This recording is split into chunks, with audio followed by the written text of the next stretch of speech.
I'm not sure what each of your motivations were for signing up and for specifically this class, this book, but even for this class in general.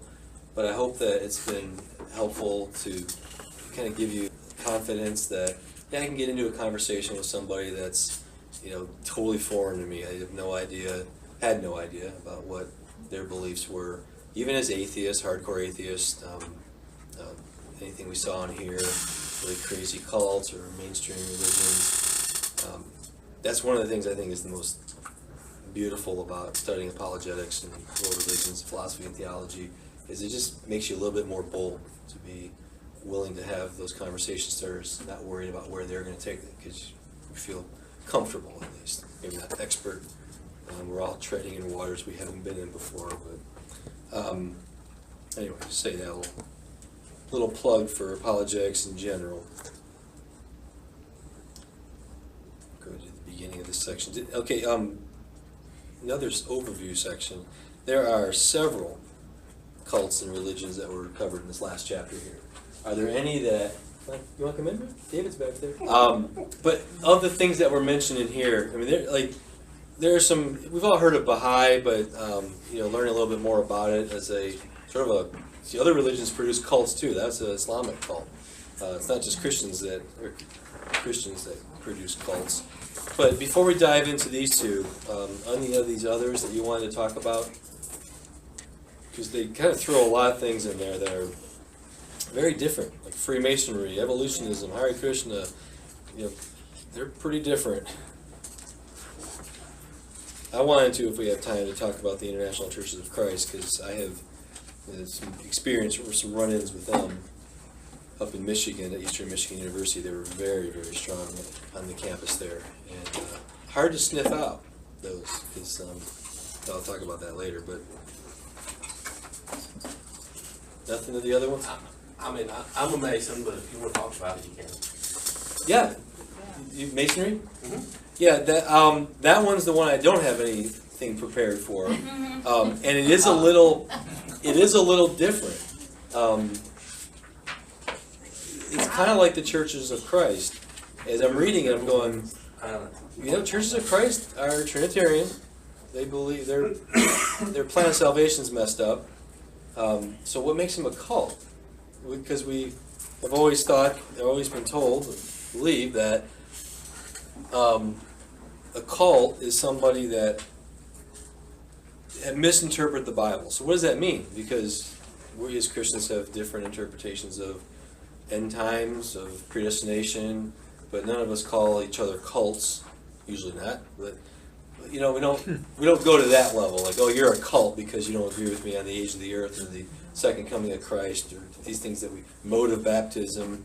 Well, we divide over a lot of things as Christians, but we don't go there by calling them cults. But the Churches of Christ, I would call a cult. It's not as clear as to why. Some people call Freemasonry cult. I do know people who are Masons that are Christians. So I'm unclear on the line there with Freemasonry. So maybe you can share a little bit about how you understand it. Did the book get it right, first of all? And then what would your comment be back? No? Okay. There's a lot of stuff. Most of the things mentioned I had never noticed. As far as the foundation of it, or the roots of it? Well, no, the foundation of it I knew about, because you have to know. And it talked about the two different divisions of Scottish Rite, everything else. And that's a division after you become a Mason, if you want to become like a Shriner or something. Mm-hmm. And that's divided into people who believe in Jesus and Jewish. I believe Scottish Rite's Christian, pretty sure. So if you were a Mason and you wanted to become a Shriner, then you would go through like Scottish Rite, which is takes like a weekend, and then join the Shriners. Mm-hmm. As far as theologically, they're Trinitarian, the Christian one, not the Jewish one. Explain a little bit more. Do they believe Father, Son, Holy Spirit, three persons, one God? I can say that they don't. I can say this: you don't get into exactly what someone believes, but you have to believe in God. but you don't get in any deeper than that. What and you know, there are a lot of social organizations that are like that they're just not going to go there, you know, but in general we believe in God. There are business organizations that do it, and political organizations, and we kind of agree to disagree about those things, but we can unite around something, a political cause or a cultural cause. What is it that Freemasons, what unites them then? What makes them like, yes, I'm a Mason, and I'm with you as a Mason, even though you and I differ on the God question? You know, they don't put it on you, but they say that like you have to do certain things. But it is about being a better person. But they don't put. It stresses in the book that, and I've heard many people say that they stress more about deeds than they do believing in Jesus or believing in God. I've never had anything like that ever mentioned to me. But in my case, every male in my family, on down the line, have all been Masons. And that's pretty common, isn't it? Very common. Passing on. Yes. And in general, I was kind of surprised that it was actually in the book, because I don't know about now, but I would say if you went 1980 back, generally most of your deacons, most of your principals in Baptist churches, and in most churches, were all Masons. Yeah. Yeah, that's the thing. And a lot of our founding fathers were Masons. Right. Of the country, and yeah, I Boston Tea Party was a Masonic lodge. Those were guys from a Masonic lodge that went and right. called it. That's I was kind of surprised too, especially when you looked at what it was next to, you know, Right. Hare Krishna.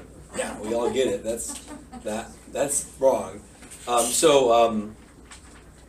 It might be one of those things that theologically they're off base, but the theology isn't emphasized. It's you know, like you said, be a good citizen, be involved, virtue, things Right. like that. And you know, like the Book of Virtues by Bennett. I don't even know if he's a Christian. He may even be Jewish. William Bennett, Book of Virtues. You guys know that one? It's one of those that are passed around in business circles. I mean, shoot, even like 7 Habits of Highly Effective People. This guy's a Mormon. But they're good habits. They're, you know, not like we're going to say no. He's talking about business principles, or so. I don't know. There are some things we can say that are like Catholicism. No, worshiping Mary is wrong. It's wrong. But are they going to hell because they do that? No, they're going to go to heaven whether or not they accept Christ as their Savior. So maybe like take it belief by belief and kind of break it down that way. Like if someone were to say the Trinity is not true, no, it is true. The Trinity is true. The question is that, can you separate bad beliefs from being a Freemason? It seems like you can, because of all the people like you mentioned that are, or there's a lot of people that just ignore the founding principles and just say, well, I'm going to be a Christian, I'm in it anyway. So the culture of Freemasonry has become safe for Christians to be in. Maybe something like that. I don't know, those are just my thoughts, because I do wrestle with that on the Freemasonry question. I do know, I really do think that the International Churches of Christ is a cult. But I got to think hard about that, because they're Trinitarian. If you guys read that section about the history of that, the thing that makes them a cult is that they are downright abusive in their discipleship process. And they mess with salvation. Those are the two things I think that classify them as a cult. Theologically, they change salvation to be, once you've worked up to a certain point, then you can be given permission by them to be baptized, and at that point, then you're saved. That's not the gospel. It's very, and it was, like I said, we had a group, the local Church of Christ was on our campus, and it was getting popular, a pretty large group. And so we would be in the eateries, we would be discipling people in Campus Crusade for Christ that I was in. InterVarsity would be over there, and we all know each other, because that's where you go to do discipleship, is at the eateries when you're in college. And then, you know, that group over there, that was the Church of Christ guys. So we would talk with them all the time, and it's deceptive because they're correct about so many things. They don't have a bad version of the Bible. It's not like the New World Translation or something like that. They just don't interpret it well. So their plan of salvation is works first, then baptism, then salvation. they're the only church. That's the thing that really makes it, I think, cultic. If you're not baptized in a Church of Christ, then, and I mean by that the Boston Church of Christ, then you can't, it's not salvation.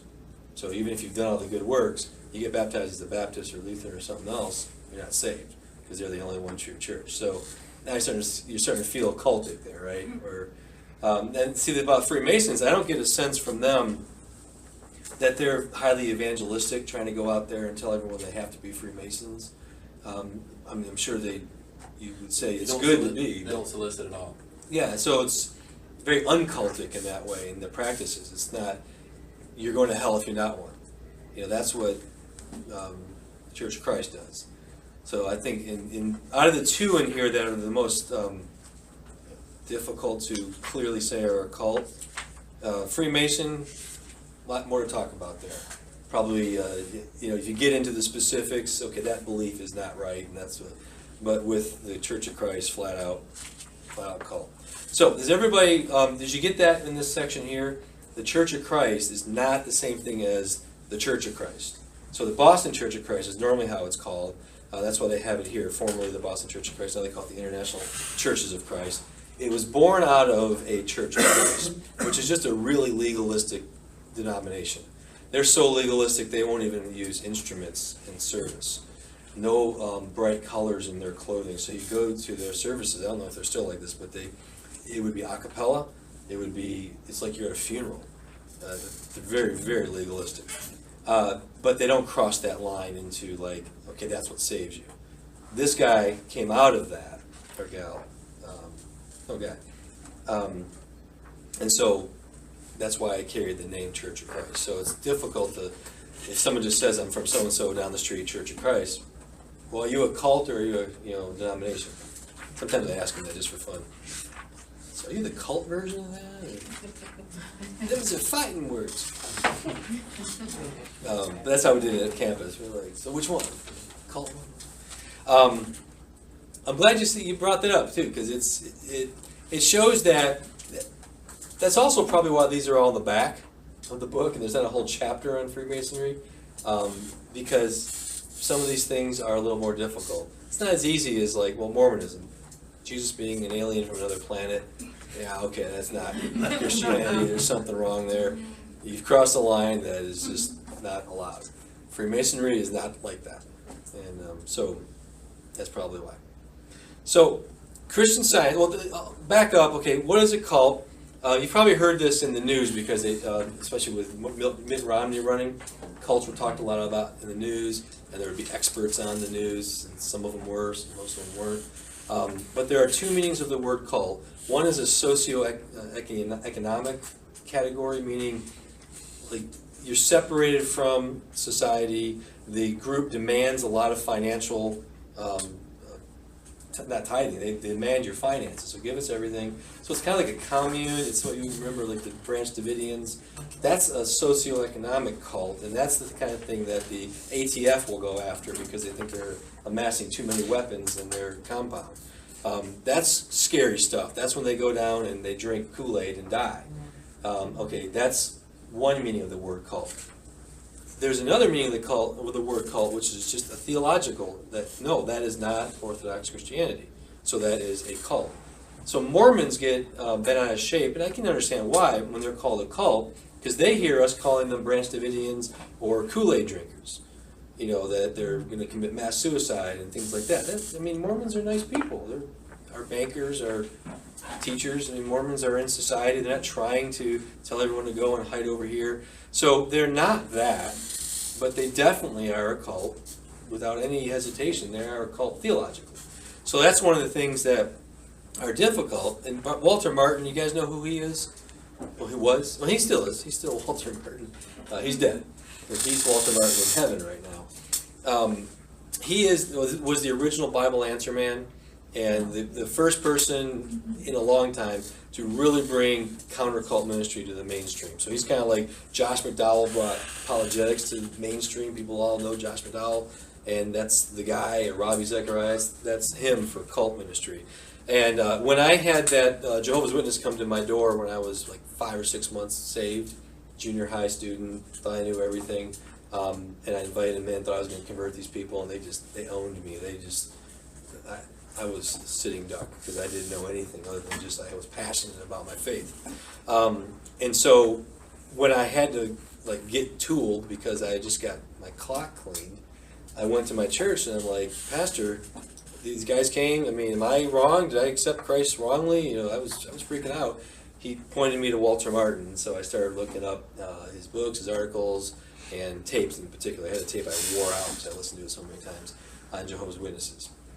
So I owe a lot to him. A lot of people do, and he puts, I think, all together. A group of people gathered around a specific person's misinterpretation of the Bible. That's key. That's a cult of personality.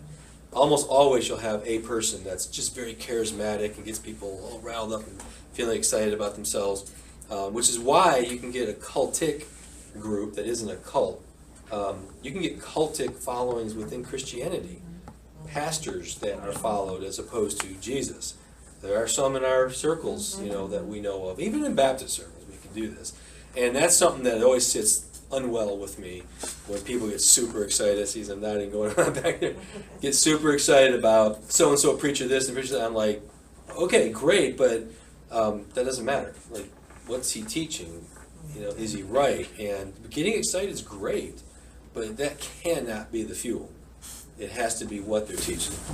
So, in that definition, of first is a misrepresentation of the Bible. Thinking about Joseph Smith and even Seventh-day Adventism, what is your thought on, is the misinterpretation intentional? Like, did Joseph Smith just want to swindle people? Versus, I really believe this. And, I don't know. Well, the short answer, it doesn't matter. No, it doesn't. If it's wrong, it's wrong. But remember, we learned more about Joseph Smith and the financial troubles that his family was having because his dad passed. Being a cult leader is lucrative. If you can convince people that you're the leader, that you're the prophet, suddenly you're in the money. And that's another thing that some charismatic Christian, I don't mean charismatic in the denominational sense, I mean just able to get people, yeah, praise God, that's awesome. They get a lot of money too, and it can be majorly tempting. That's why the Bible talks so warningly about the love of money. So I think, personally, I think Joseph Smith and Muhammad, these guys saw demons. I believe that they had real experiences as opposed to a complete fabrication, because he was willing to die for it. I think Smith fabricated. But he was willing to die for it and be majorly persecuted. So either he was getting so well compensated that he said, I'm putting up with some persecution by the government because I'm making so much money, or he really believed it. I don't know, but it's someone can be sincere but sincerely wrong. So I tend to not think about that first, what the person's intentions are. There's a false view of truth called the intentionalist view of truth, where the statement is true if the person believed it when they said it. The only definition of truth that matters is the correspondence view. It's not a lie if you believe it. Right. That's the, A statement is true if it corresponds to reality. So that's the definition of truth. Not intentionalist, not coherence, not all those other ways of defining it. So yeah, I always put those in the back burner, so I don't read biographies a lot, except for some just interesting background. But he was wrong, and very obviously so. And you can just, from point after point, that's wrong, that's wrong, that's wrong. That's all I need to know personally. So, but with some common characteristics, they deny the doctrine of the Trinity, which deity of Christ is kind of saying the same thing, except that it's taking a person of the Trinity and adding the human nature. So someone could technically be a Trinitarian and be going to hell if they don't think that Jesus was God incarnate. Because you have to be right about Jesus. That's one thing that's probably the bottom line. You got to be right about Jesus. He can't be an angel. He can't be an alien. He can't be, a great spiritual leader, things like that. They deny monotheism, meaning one God. Extra biblical authority. Now, when I say that, I don't mean general revelation, because we all know that God revealed himself in nature and science and things like that. in conscience in our heart. That's not what we mean by extra biblical. We mean another written revelation. So they got the Bible, sometimes they do, sometimes they don't, but they also have the Book of Mormon. But they also have the Quran, so they'll add other things. Extra biblical revelations. Works oriented, and that's where it gets tricky with some of these, because they do get so works oriented that it crosses over into changing the plan of salvation. Catholics get very close to that. That's what were you guys here when we did Catholicism? I think you were that first week. They get right up to that line of saying that works saves you, but they know that's wrong, because it's like you are not saved by works in the Bible. So they say, no, you're not saved by works. You're saved by your faith and your works. They work together. So that's about as close to the line as I'll accept before it's, nope, that's wrong, that's cultic. Authoritative and autocratic leadership, like I said, and then legalism. Interesting, again, those last two in particular, and sometimes the works-oriented salvation, you can find those in Christian movements. You know, you've got the authoritative, autocratic, and I would add dynamic and energetic, and just knows how to inspire people. You can easily get that, and then a lot of times you get legalism on there. They start telling you how to live your life a little bit more forcefully. They're not cultic. They're still, people can believe their beliefs and go to heaven. Some of them are in our denomination, like I said, but I am never going to a church like that. One of the things I loved about this church is that Mike Whitson, this is not the Mike Whitson show every Sunday. And you can tell that because you don't care if so-and-so's in town, hey, you preach this Sunday. Or, yeah, word from, you can say something. It's not him up there owning the show. And I really appreciate that about him.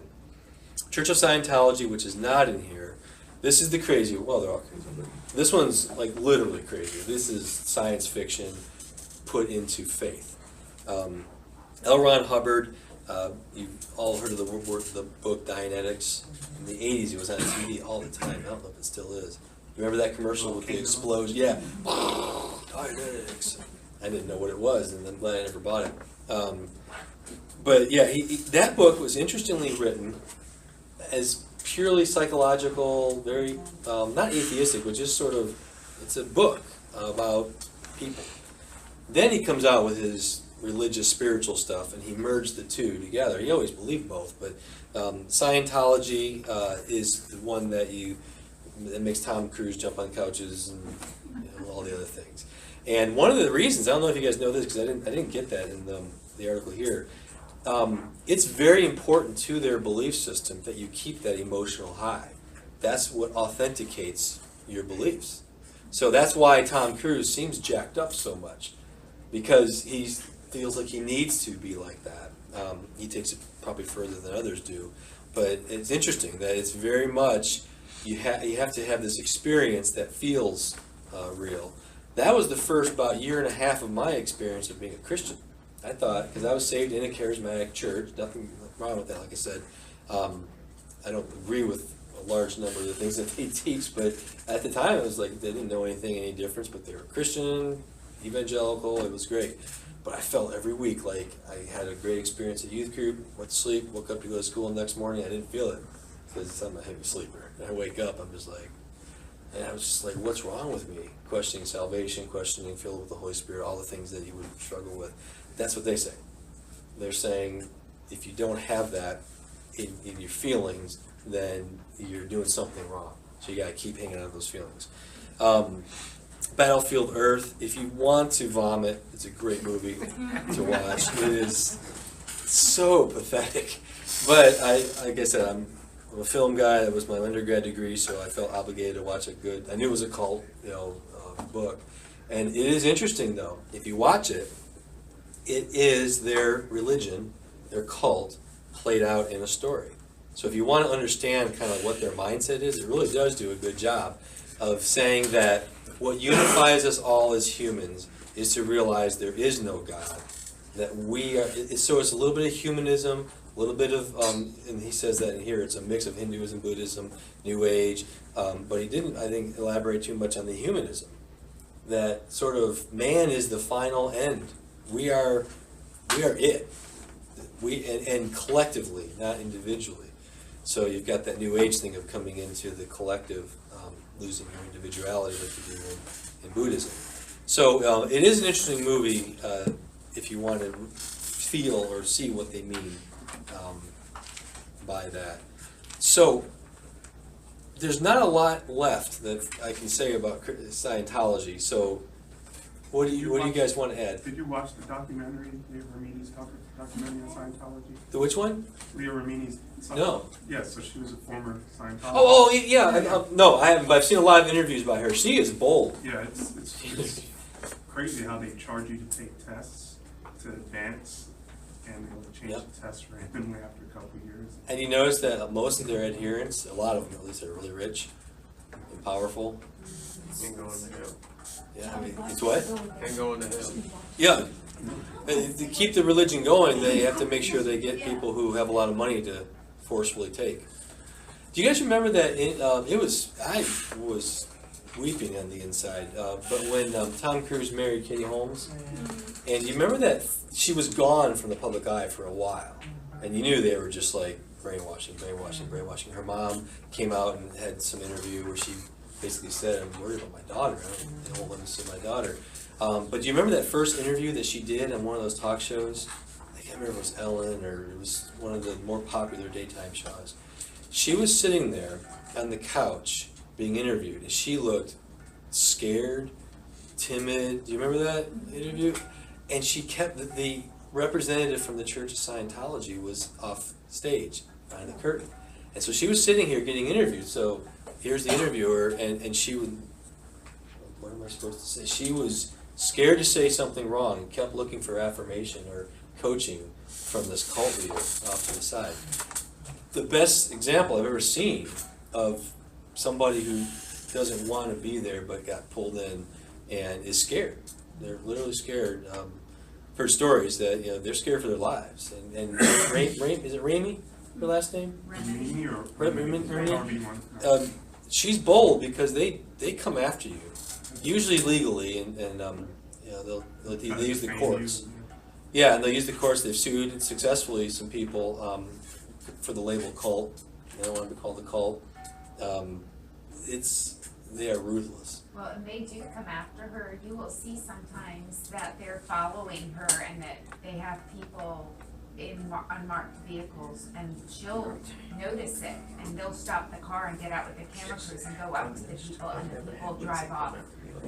But I've heard people who've had some testimony I was reading. It wasn't her, but it was somebody way back.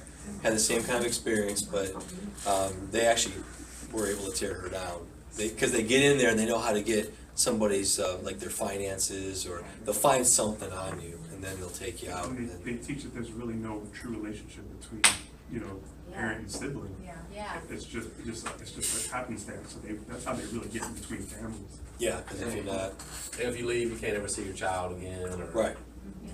which is what Katie Holmes I think was scared because they had one or two kids together. Did one. When has she See, got out? because she stayed pretty quiet afterwards. I think Yeah. I think, didn't she get out because she was afraid her child was about to be taken to it was something. the brainwashing center, or Yeah. that age? But as a You can't normally- loyal follower, she should have been happy about that. So she never was. Yeah. And I think she had the hots for Tom Cruise, and you got Tom Cruise hitting on you as a young actress. Okay, and then next thing you know, you're in a cult. I think that's what it seemed like. Yeah. And then she was like, I think she woke up though and wanted out and wanted her child out. mm-hmm. And It was that's why- similar with his other wife, Nicole Kidman. Yeah, she was raised Christian, Catholic was it, or Anglican? I can't remember what. But he wasn't as into it at the time. Tom wasn't, but she wanted out and was able to get out just by leaving him. It's messed up. Bottom line, it's bad. Don't do it. Don't let anyone else do it. It says on the TV show, they would say, okay, if you want to move up to the next level, this is what it costs. And then you would go almost to that level to accomplish it. And then they say, oh, you messed up. We're going to have to back you back down. It's going to cost you another $30,000. And I bet they only demoted people who could afford it. I bet. It's like they wanted enough people to go forward, but they didn't charge them quite as much. There was a special that week. documented people went broke. They went- Really? Yeah, And they didn't have anywhere else to go. And they, because they've already alienated their family, so they can't go back home. Felt like I It's- just might as well stay. Don't have any money. Can't get out. Now the thing about Ramini, she, as far as I know, she's very, very angry at all religion. Like she's kind of gone. At least when I saw her initially, she was making comments along the lines of, "Yeah, all religions take advantage of people because of my experience here." So she's kind of retreated to a default atheism or agnosticism. It seems. I don't know. She hasn't. Did anybody know any new information? Because she started out that way. She was just very negative about it. She grew up Roman Catholic, so she was. She was used to some sort of strong leadership, right? Yeah, Roman Catholicism is interesting for that. So Christian Science is the one that is from the 1800s. It was started as part of the anti-intellectualism of the church, where there was a lot of Christian beliefs that were married with, of course, Hindu pantheism. It's really weird that something could be called science and have such New Age and Hindu. It's so opposite because they don't believe that the natural world is real, and science is all about studying the natural world. I've always been confused about that, so I think it's just a name. But the interesting thing about both all of these that I thought, Christian Science and Scientology both have this sort of all religions lead to God, especially Christian Science. So they go as far as to say Hinduism and Buddhism and Christianity all teach the same thing on all the important matters. You know, there's a quote that Ravi Zacharias uses a lot that says, it's not his quote, it's someone else, so I'll paraphrase. All religions are basically the same. They only differ on points of God, Jesus, man, creation, just right down the line of all these major things. Other than that, they all agree. It's how in the world? So they say all religions are basically the same. They all teach the same thing, but you have to believe that and everything else that we teach in order to get to heaven. It's the same thing that they're saying, well, why can't that be true and Christianity be true? So they're acknowledging the law of non-contradiction that we studied in I Don't Have Enough Faith to Be an Atheist without actually knowing it. So this is where a little bit of philosophy can help you. Just say, well, wait a second. You think that religion, everything you're teaching here in Christian Science, that it is true, so it contradicts what all the other religions teach.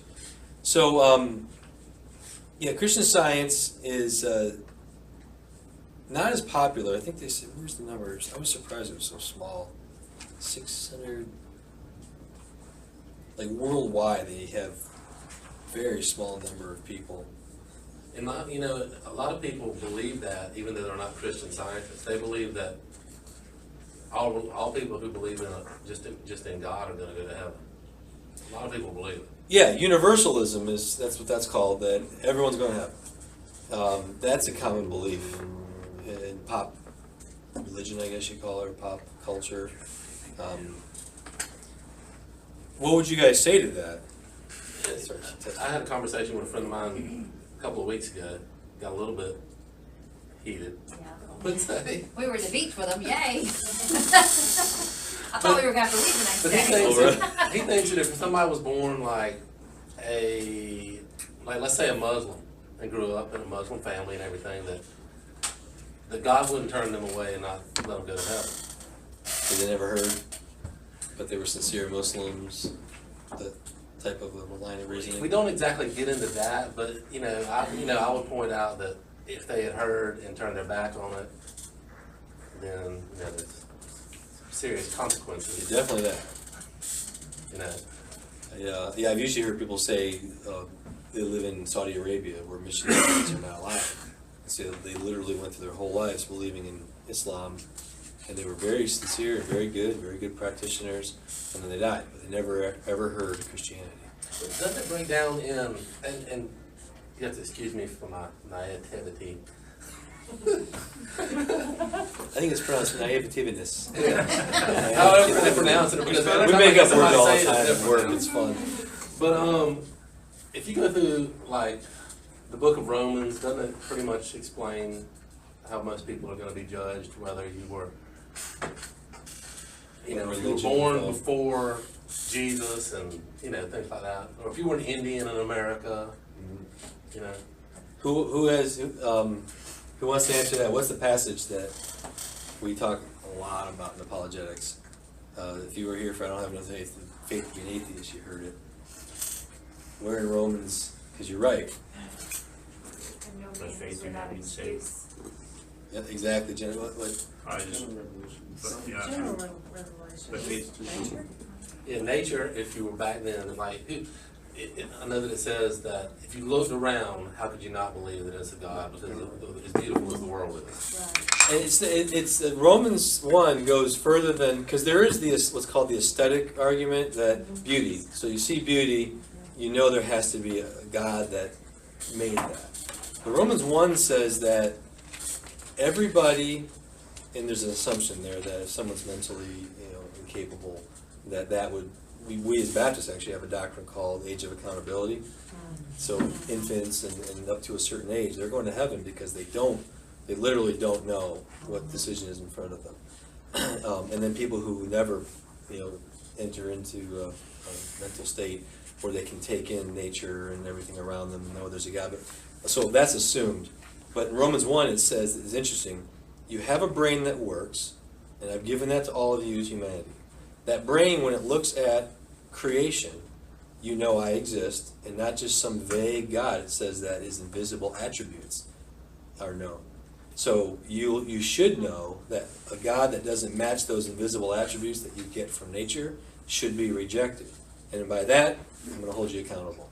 And then in Romans 2, it says he's also given the moral code that's written on the hearts. Next doesn't use that word written, but everyone knows we're not hardwired. I think it's the same way that our intellect and our experiences tell us there's right, there's wrong. We're accountable somehow, some way. And we have stories of missionaries coming to villages and the villagers saying, yes, we know this God. We didn't know his name was Yahweh and Jesus. But yeah, we knew that our ancestors are dead. We shouldn't be worshiping them.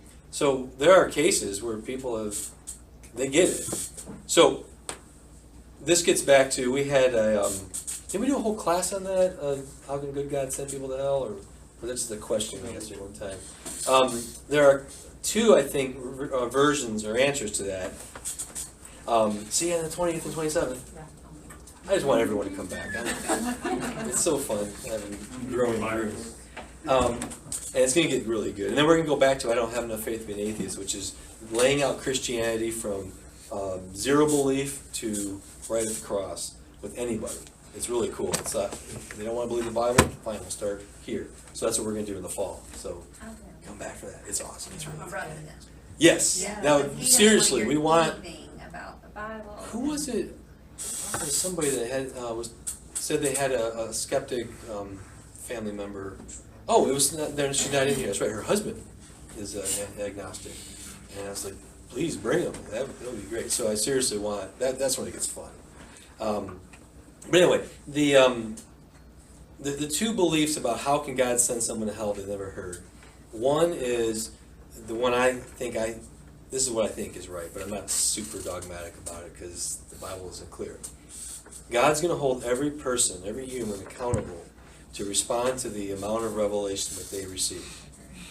Everyone has general revelation. So if you started worshiping your ancestors, you're going to hell. Because general revelation is enough to tell you that that's wrong. If you start worshiping creation, Romans 1, interestingly, it specifically says that they started worshiping the things that were made. That's enough to send you to hell. But I do think that God, if you respond like those natives in I don't know what continent that was even on, I think South America. If you say, I know those are wrong, I don't know anything else, but you start talking to this God, and you start, I think he's letting them into heaven. That's my belief. The others, Norman Geisler doesn't believe that. He believes this, which is a slight modification. If somebody gets to that point with general revelation, that they're ready, God will somehow get the gospel to them. And that's through missionaries coming to the people who would respond. And then you have a lot of testimonies in Muslim countries of people having dreams, where they literally hear the gospel in a dream. They've never heard it in their life, Wow. And Jesus came to me in a dream. There are a lot of those, and I've Wow, talked to him. That's good. Yeah, where Jesus is like, That's crazy. I am not the God in the Quran. I am the God of the Bible, the Christians. Yeah, that's And- God working when you can't get in Right. there. So there's a lot of. Ain't gonna lead it. That's why I'm kind of like, I'm not dogmatic about it. That makes a lot of sense too. I think Romans 1 is basically saying, yeah, there's enough there that you should respond to it. But either one of those. Universalism, not in the Bible at all. There's another one called annihilationism that some of these believe. Buddhism, that's what basically nirvana is, the annihilation of the individual itself. You become part of the collective, so you no longer exist. That's their goal. But annihilationism is that a loving God would never send someone to hell eternally for a finite number of sins.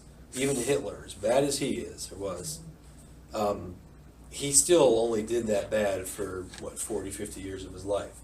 It wasn't an eternity of wrong. That's what their reasoning is. So God would not be just to torture him for eternity. So that's the another version of a good God wouldn't send people to hell. There are some Christians who believe that.